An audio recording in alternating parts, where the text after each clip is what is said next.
I'm taking a nap. No, no, no, no, no, no, no, no, no, no, no. This show's freaking garbage. This show sucks every week. Goodness gracious, man. Yo, listen, let me tell you something, bro.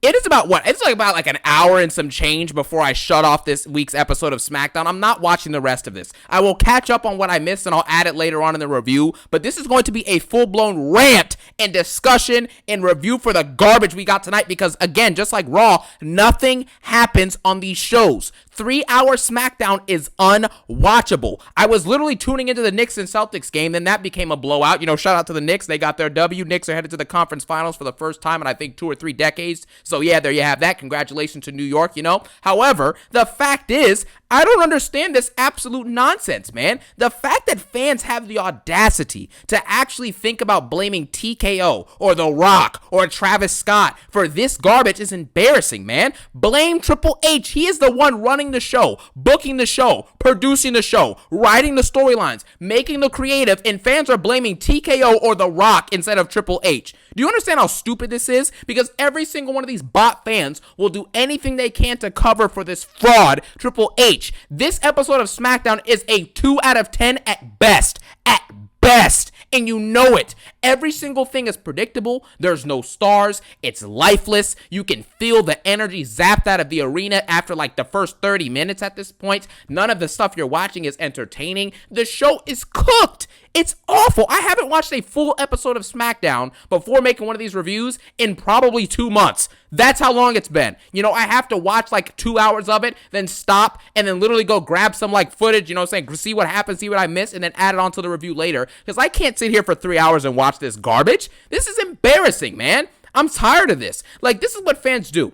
Imagine, for example, Dr. Libations, who we're going to talk about in a second. Even though he wasn't on the show, we're going to talk about him in a second, okay? Him and Roman Reigns. If Dr. Libations, Cody Rhodes, owned a restaurant, let's call it Libation Station, guys. Come over to Libation Station and get yourself a burger, you know? You go to Libation Station. Cody Rhodes owns the restaurant, right? So the actual cooks in the kitchen make you a burger and they give you a side of libations. Let's say that the burger has food poisoning in it and tastes horrendous. These WWE bot fans are basically going to blame TKO, who owns the company, not the guy who's actually making the product you're watching, who's creating it, who's writing it, who's making the stories for it and the matches for it. No, they're going to blame the person who owns a building. That is the most embarrassing excuse to defend Triple H I've ever seen. This dude sucks, and it needs to be discussed. There are way too many jobbers on this roster. The reason why they have to do releases is because they bring on so many bums. Like Jeffrey Cobb is an absolute jobber. The tag team division is full of jobbers. Even the Street Profits, who I love, they're awesome. They're great, man, but they're not treated as that. Nathan Frazier or Axiom just pinned Montez Ford last week, and the Street Profits haven't won tag belts in 5 years since they won a month or two ago, man. It's over, and you know it. They come out with this new theme and get no reaction because the theme sucks. Michin comes out after 2 years straight, no reaction because she's not that good. You know what I'm saying? Chelsea Green lost the U.S. title. She didn't even win the Money in the Bank qualifier. She's not even going to win the Money in the Bank, which shows me that Chelsea Green's probably going to be an unmitigated jobber for the next year or two minimum. It's over. D-Lister Black versus Carmelo Hayes in a rematch that ends in a DQ because WWE and Triple H cannot let Carmelo Hayes, who was just fighting Cody Rhodes last year in close matches, who was the WWE champion, now he still can't pin D-Lister Black in a match. You understand how embarrassing that is? While Braun Breaker won 2 IC belts, Tiffany Stratton's the WWE champion, Lyra Valkyria is the IC champion, and the only other call-up in that group that was anywhere notable was Carmelo Hayes. And Carmelo Hayes is sitting here, and he can't even pin D-Lister Black, bro. Like, Triple H does not know how to build new stars. How are you going to build the next generation when the next generation can't beat D-Lister Black? How? How is it possible? Tiffany Stratton versus Nia Jax, nobody cares about that match. I'm not watching that live. Come on, man. Get real with yourself. You know, The Miz is out there. He's a jobber. Sakoa is a jobber. Julia's now on the SmackDown roster. To do what? To do what? To job out? She's not over. She doesn't have any promo skills ability because I understand English isn't her first language, but at least just piece together a promo like Io Sky and have some good delivery behind it. Julia can't do that, man. It's not possible. So she's honestly not even elite in the ring either. What's her name? Io Sky, Bianca, etc. Multiple other wrestlers in ring right now are better than Julia. So stop giving me that garbage. Stephanie Vaquera is way better than Julia. You understand what I'm saying? It doesn't make any sense, man. The best people you have, like John John Cena, who's the WWE champion, he is a part-timer. Roman Reigns is a part-timer. CM Punk is a part-time competitor. The Rock is never going to be there consistently, probably ever again. Maybe for this upcoming Mania season if he has a program with Roman. That's it. This is embarrassing, man. Everyone's like, oh, well, you know, these couple matches were decent. These matches were good, man. This was solid. Nobody cares. You know how many wrestling promotions that there are? You know how many matches you get weekly from wrestling content? I don't give a crap if a match is decent. Tell me a story. Give me larger-than-life storylines. Give me big, emotional, epic moments. You don't have to do it every week because I know it's not possible to make a show great every single week. But can you at least give me one great episode in the last 8 months? Dang. I mean, come on, man. When's the last amazing episode of Smackdown that we've had? Seriously, be honest with yourself. You know, all these video segments, they do the video segments to fill the time out, and you know these shows are dragging out because after like an hour and a half of watching, they'll show you the little like pop-ups on the bottom of the screen that are like, this is coming up next, and there's only like 2 or 3 things left to, you know, to advertise for the rest of the show, yet there's still 90 minutes left of the show, which means this is going to be a bunch of ads and fillers, man. All the segments, the matches, the promos, the backstage segments, all of it feels lifeless. The entrance music, lifeless and bad. This is an awful piece of WWE television right now, man. This product sucks. The only hope I will say, when SmackDown eventually goes back to 2 hours, which I think is next month or the month afterwards, this product should get better because you have Cena showing up semi-consistently. Cody Rhodes, you know, will maybe be back in the mid-card to do something, or maybe he'll be feuding with Cena, so he should be back. He's apparently going to be back in the next couple weeks, apparently, so we'll see Dr. Libations here soon, okay? Roman Reigns is supposed to be back soon as well, and you'll have, like, Logan Paul will be in and out of the mix and stuff. Jacob Fatu's still there, so you'll have a couple pieces that can fill out a 2-hour show. You know, Alexa Bliss, Charlotte, you know, you'll still have the women's champion, Tiffany Stratton, will, I guess, be there. You know, Naomi will be there, Jade Cargill will be there, etc., so that'll all work out. And Drew McIntyre's there as well, too. And LA Knight as well, but LA Knight is officially a jobber. He's still feuding in the U.S. Championship picture for the last, like, what, dang near going on a year at this point. He hasn't done anything. He hasn't won a world title. How can someone with that talent be that over and get nothing? But Jey Uso yeets for a couple minutes, and now all of a sudden he's winning world titles? Come on, man. This is embarrassing at this point, and everyone knows this stuff. You have all these people on the roster, and a 3-hour SmackDown feels unwatchable. That shows me that the person creating the product is not doing a good enough job, and the crowd knows it. That's why they're dead 90% of these episodes. So it is what it is. Now, I'm going to go ahead and break down the stuff that I saw, because I stopped watching like a little over an hour early. So I'm going to break down what I saw, and then I'll obviously talk about the stuff that I missed later on in the review. We'll talk about everything that happened on the episode. Now, first off, we had Jacob Fatu and Solo Sakoa basically go out in the ring.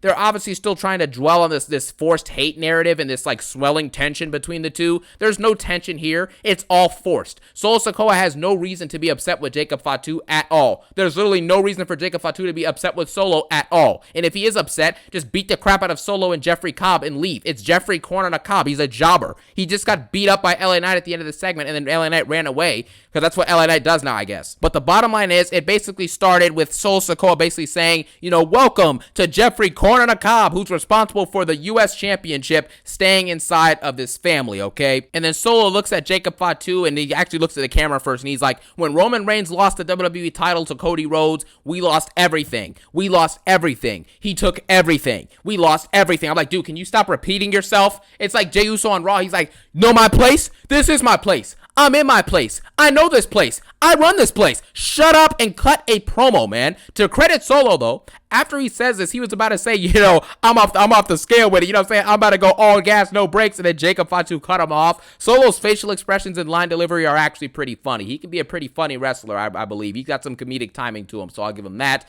Then Jacob Fatu basically says the same stuff he usually says. He says, yada I mean, I'm a beast. You know what I'm saying? I'm off the scale with it. I'm all gas, no brakes with it. Line up, get in where you fit in. You know, the usual stuff, and the crowd's overreacting to it, acting like it's something they've never heard before, which just goes to show you the current state of the fan base and the current state of WWE. You go out and say the same line 80 times in a row, and the fans will just eventually start copying you. That's all it is. The line doesn't have to be good. It doesn't have to be creative. Nothing. Same thing over and over again. Boom. Yada I mean. Crowd's whole chanting it. Solo mimics it, though, and says, yada I mean. He's like waving his head up and down. It's actually pretty funny. I'll give Solo that. Solo is probably the MVP of this segment because he actually entertained me and made me laugh. So I'll give him that. Then Solo Sikoa basically says, what is that thing you used to say to me, Jacob? You used to say, I love you, Solo. So what happened to that? And then he like grabs Jacob. He's like, yeah, man, what happened to it? He grabs him and pushes him a little bit. Then LA Knight's music hits. LA Knight comes out and slams Jeffrey Cobb on the table and literally runs away, and that's it. That's it. LA Knight is done. It's absolutely Done, man. It's over at this point. There's no reason for LA Knight to even be on SmackDown. Put him over on Raw and have him compete for the IC Championship because this is over. It's over and everyone knows it at this point. Then we get a triple threat. This is probably my favorite part of the night because Alexa Bliss is just awesome at this point. I don't understand what the holdup is here. Alexa Bliss should easily be winning this Money in the Bank match, most likely. Either she should win it or I don't even know who else is going to be in it, but we'll talk about that in a few weeks, I guess, when we get closer to it. But Alexa Bliss should probably win the Money in the Bank and eventually win a WWE title because Alexa Bliss is just that good. Her and Becky Lynch and like Charlotte, those are the type of people you're going to consistently hear me glaze because they actually are really great at what they do. You understand what I'm saying? And so in this match, Bliss basically carries the whole thing. Michin had one of the most embarrassing botches that I've ever seen in my life. There's a double dropkick spot with Bliss and Michin on Chelsea Green, and Michin just hits absolutely nothing. She literally just flies out of the ring and just slides out of the ring and dropkicks air, and Chelsea Green goes flying because Alexa Bliss actually made contact with her. So it was really bad, really botchy. Then after this, we basically get a bunch of filler nonsense. Michin does the long back attack, and then that's pretty much that. Chelsea Green's crying around as per usual. The whole Chelsea Green gimmick is dead. I mean, I think she was literally saying herself that she was in fear that she was going to get released a few weeks ago. I'm not surprised that she didn't, but I mean, with this type of performance, I don't know what she brings. The Secret Hervis is garbage. The whole narrative of her being U.S. champion and the Secret Hervis, like, this is stupid. This isn't entertaining. Who is entertained by this? I genuinely don't know. At least I'm not. I can just only speak for myself. I'm not entertained by this. Chelsea Green then hits the Sister Abigail DDT that Alexa Bliss does, and Alexa Bliss ended up getting the W after hitting a Twisted Bliss as well a couple minutes earlier. Twisted Bliss is actually a sick move, man. I feel like some male athletes should low-key take notes and start using that in their repertoire, just switch the name up or something, because that move is awesome. That's probably one of my favorite moves in women's wrestling right now, besides obviously the Soul Snatcher from Sol Ruka, and there's a couple other. Kalani Jordan has a pretty good finisher as well. Jada Parker has some creative moves with the rear view thing. Jordan Grace has a good moveset, etc. But those are like some of my favorite moves because they're just really entertaining and they look great on screen. Now, we get out of this match. Alexa Bliss wins, obviously. You know what I'm saying? She's qualified for the Money in the Bank, which is great. That's a good booking decision there. I'll give you that. Then we get Axiom versus DIY, and this is where I basically nearly start to fall asleep. There is nothing to speak of here. Axiom wins off of a roll-up on DIY, but they pin the Street Profits clean using actual moves. Do you understand how stupid that is? Just think about that for a second. The tag team champions got pinned by a team who had been on the main roster for 3 weeks, got pinned to the actual finisher, and got actually pinned clean in the middle of the ring, 1, 2, 3. But DIY loses off of a roll-up. So you can beat the tag champion straight up clean, but you can't beat DIY clean, so you use a roll-up. It's embarrassing, man. It really is. And then we get announced that it's going to be Street Profits versus Fraxium next week for the tag belts on SmackDown. Why couldn't this make Saturday Night Main Event? Well, the reason why is because Saturday Night Main Event and every PLE can only have 4 or 5 matches. So don't ever ask to get more than 5 matches on a card that isn't SummerSlam or Mania, because you're not going to get it. Now, we move on from this. We get R-Truth in an interview segment. Basically, the moral of this is that R-Truth basically saying that John Cena was his idol, and this is not the John Cena that he knows and that he grew up with, and he would never turn his back on the fans that helped him get to where he is and that supported him for the decades that he's been inside of this industry. And he says that his idol inspired him, and he's going to never give up, and if he needs to beat some sense into John Cena, he will do it. And then he announces that he actually is going to do it because at Saturday Night Main Event, it's been confirmed that we're going to get R-Truth versus John Cena for the WWE Championship, okay? And again, this doesn't make any sense. This is the nonsensical garbage booking that I can't stop thinking about. You know what else I can't stop thinking about? Yeah, you thought I was going to do it, right? I can't stop thinking of Yeah, no, I'm not doing that today, okay?